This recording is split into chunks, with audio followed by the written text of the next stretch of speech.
नमस्कार प्रिय बंधु, धर्म कर्म चैनल में आपका हार्दिक स्वागत है। धर्म कर्म चैनल में आज हम सतगुरु गरीबदास साहिब जी के जीवन के बारे में चर्चा करना चाहेंगे। सतगुरु गरीबदास साहिब जी ने अपना सारा जीवन प्रभु के सिमरन और लोगों को प्रभु की भक्ति के बारे में बताने में व्यतीत कर दिया। सतगुरु गरीबदास साहिब को कबीर साहिब जी का ही पूर्ण अवतार माना गया है। सतगुरु गरीबदास साहिब जी के विचार सतगुरु कबीर साहिब जी से बिल्कुल ही मिलते थे।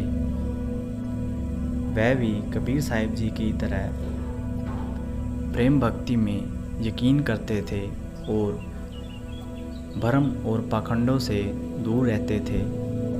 वह लोगों को भी भ्रम और पाखंड से दूर रहकर प्रभु की भक्ति करने के बारे में उपदेश देते थे।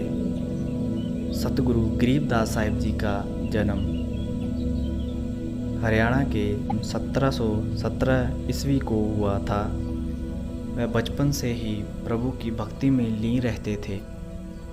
उनके साथी उस उम्र में खेलने में अपना समय व्यतीत करते थे, लेकिन सतगुरु गरीबदास साहिब जी उनसे अलग हर समय प्रभु की भक्ति में लीन रहते थे। सतगुरु गरीबदास साहिब जी को तत्व ज्ञान की प्राप्ति 10 वर्ष की आयु में ही हो गई थी। उन्हें कबीर साहिब जी ने जिंदा रूप में दर्शन दिए थे। इसके बारे में एक कथा भी है। एक बार गरीबदास साहिब जी अपने साथियों के साथ गौएं चरा रहे थे। तभी वहाँ पर कबीर साहिब जी प्रकट हुए। उनका शरीर काफ़ी अलौकिक था। गरीबदास जी और उनके साथियों ने कबीर साहिब को प्रणाम किया और उनसे खाना खाने के लिए आग्रह किया, लेकिन कबीर साहिब जी ने खाना खाने से मना कर दिया और उन्होंने कहा कि वह सिर्फ बिन ब्याई गाय का ही दूध पिएंगे।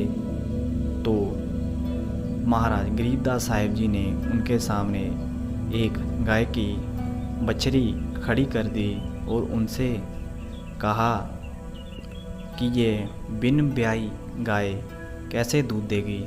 तब कबीर साहिब जी ने बछड़ी की पीठ पर हाथ रखा और वह दूध देने लगी। प्रभु गरीबदास साहिब जी ने उनके दूध से एक पूरा बर्तन भर लिया और कबीर साहिब जी को पीने के लिए दे दिया। कबीर साहिब जी ने वह दूध पिया और उसमें से कुछ हिस्सा गरीबदास साहिब जी को पीने के लिए दे दिया। गरीबदास साहिब जी ने वह दूध जैसे ही पिया, उन्हें तत्व ज्ञान की प्राप्ति हो गई।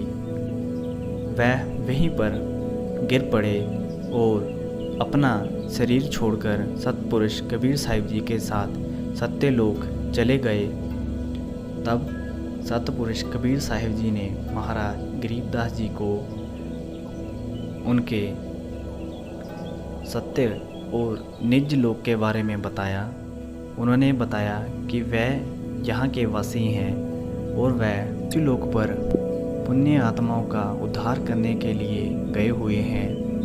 उनके जीवन का उद्देश्य प्रभु की सच्ची भक्ति के बारे में उनको बताकर आवागमन के चक्कर से मुक्त करना है और उन्हें उनके असली घर निज धाम यानी सत्यलोक में वापस लेकर आना है।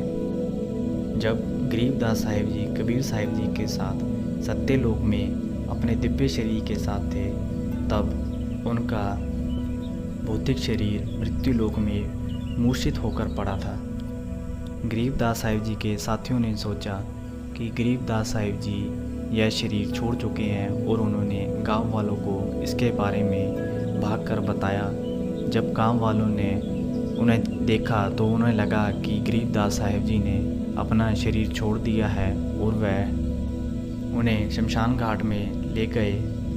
लेकिन जैसे ही उन्होंने लकड़ी वगैरह लगाई और उसके ऊपर गरीबदास साहिब जी का शरीर रखा तभी गरीबदास साहिब जी अपने शरीर में वापस आ गए और उठते सार ही उन्होंने सत्य साहिब और जय बंदी छोड़ कहा। इसके बाद प्रभु गरीबदास साहिब जी ने सारी उम्र लोगों को प्रभु के सिमरन के बारे में बताया और उन्होंने एक दिव्य ग्रंथ की भी रचना की। गरीबदास साहिब जी ने कबीर साहिब जी के बारे में अपनी वाणी में भी काफ़ी जगह चर्चा की हुई है। उनके अनुसार कबीर साहिब ही कुल के सृजनहार हैं। अपनी वाणी में गरीबदास साहिब जी लिखते हैं, अनंत कोट ब्रह्मंड का एक रत्ती नहीं भार, सतगुरु पुरुष कबीर हैं कुल के सृजनहार। अर्थात अनंत कोट ब्रह्मंड का एक रत्ती भर भी भार नहीं है। अनंत ब्रह्मंडों की रचना करने वाले और कोई नहीं, सतपुरुष सतगुरु कबीर साहिब जी ही हैं। उन्हें ही कुल के सृजनहार माना गया है। सतगुरु गरीबदास साहिब जी की वाणी से हमें जीवन को सही तरीके से व्यतीत कर अपने निज घर सतलोक को वापस जाने के बारे में जानकारी देती है। सतगुरु गरीबदास साहिब जी ने अपना भौतिक शरीर 1778 ईस्वी को त्याग कर दिया था और सत्यलोक वापस चले गए थे।